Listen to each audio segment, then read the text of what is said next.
دیگر بقیہ یعنی انتہائی غیر مستند قسم کی کتابوں کا، تو یہ بات قابل التفات نہیں ہے۔ اچھا، اگر قابل التفات نہیں ہے اور اگر ہم مانتے ہیں کہ اگر سیاست میں بھی یہ بات ہوتی مثلا، تو اس سے آپ ثابت کیا کرنا چاہتے ہیں؟ ثابت یہ کرنا چاہتے ہیں کہ حضرت فاطمہ رضی اللہ تعالی عنہا مظلومہ تھی، یا آپ یہ ثابت کرنا چاہتے ہیں کہ فاطمہ چونکہ مظلومہ تھی لہذا حضرت عمر ظالم تھے، لہذا حضرت ابوبکر ظالم تھے، یا وہ صحابہ جو مدد کے لیے آئے تھے وہ سارے کے سارے ظالم تھے؟ اگر آپ ظالم بھی ثابت کرتے صحابہ کرام کو، ان سے ان کا کفر تو ثابت نہیں ہوتا۔ تو صحابیت کے درجے تو آپ ثابت نہیں کر سکتے۔ میں نے جیسے کہ پہلے کہا کہ ان سے غلطی ہو سکتی ہے، معصوم نہیں ہے۔ صحابہ کرام سے غلطیاں حضور کے زمانے میں بھی ہوئی اور انہیں سزائیں بھی ملی، اور سزا دینے کے بعد وہ پاک ہو گئے، جیسے میں نے توبہ کی کئی احادیث آپ کے سامنے ذکر کی۔ تو آپ اگر یہ چاہتے ہیں شیعہ حضرات ایڑی چوٹی کا زور لگا لیں کہ صحابہ کرام کو آپ یہ ثابت کریں کہ صحابیت کے درجے سے ساقط ہو جائیں، یہ تو ناممکن ہے۔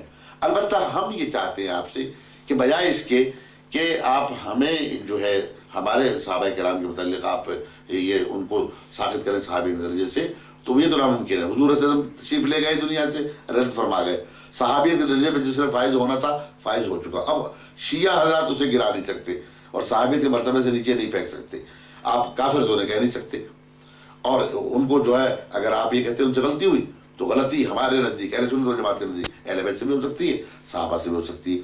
طیب، اگر صحابہ کرام سے غلطی ہو گئی بالفرض محال آپ کہتے ہیں کہ جو آگ لگائی چل مانا، اگر لیکن یہ کہ محسن کے متعلق جو آپ کہتے ہیں کہ وہ شہید ہوئے، تو جس ہستی کا وجود ہی نہیں ہے دنیا میں، کوئی وہ ہستی نہ آئی، اور وہ آپ کہتے ہیں کہ شہید ہوئے، اب شہید ہونے کے متعلق ثبوت چاہیے، اور یہ کہ واقعاً وہ اس قابل تھے کہ جس کو جنین کا درجہ دیا جائے، جنین کا درجہ دیا جائے، یعنی واقعاً ایک بچے کی شکل میں وہ مادر شکل میں موجود تھے۔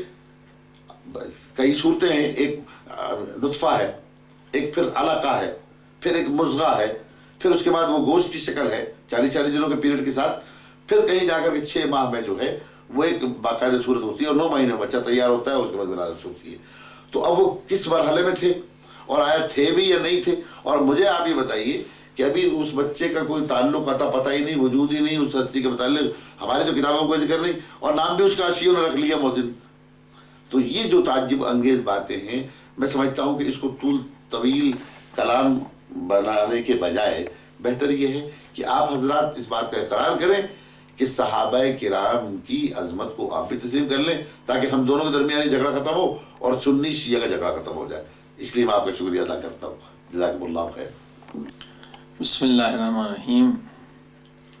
قبلہ مفتی صاحب، جیسے آپ نے اعتراض فرمایا کہ حضرت محسن علیہ السلام کا اہل سنت کے ہاں کوئی وجود نہیں ہے، اور آپ حضرات کے نزدیک حضرت فاطمہ زہرا سلام اللہ علیہا سے فقط حضرت علی کے 2 بیٹے ہیں، یعنی امام حسن اور حسین، تو اس میں آپ کی خدمت میں چند نام عرض کر دیتا ہوں کتابوں کے۔ البدایہ و نہایہ، اہل سنت کی کتاب، اس میں لکھا ہے کہ فاطمہ زہرا سلام اللہ علیہ السلام کے 3 بیٹے تھے۔ حضرت محسن بچپن میں انتقال کر گئے، وجہ انتقال نہیں بتائی۔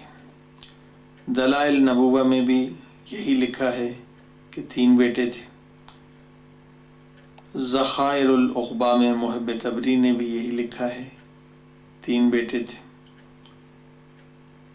اسد الغابہ میں بھی یہی لکھا ہے۔ سبت ابن جوزی نے تذکرۃ الخواص میں بھی یہی لکھا ہے کہ حضرت فاطمہ زہرا کے 3 بیٹے تھے، اور بعض نے بچپن میں انتقال کرنے کی خبر دی ہے مگر اس کی وجہ نہیں لکھی۔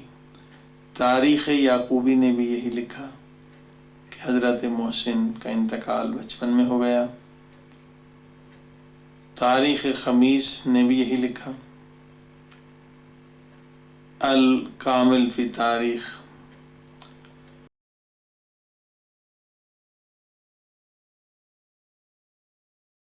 میں بھی یہی ہے،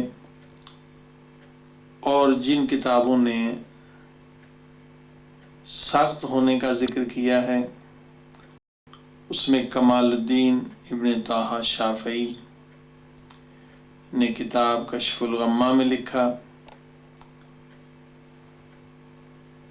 کہ حضرت علی علیہ السلام کے فرزندوں میں اختلاف ہے، بعض نے سخت ہونے والوں کا ذکر کیا ہے بچے کا، بعض نے ذکر نہیں کیا ہے،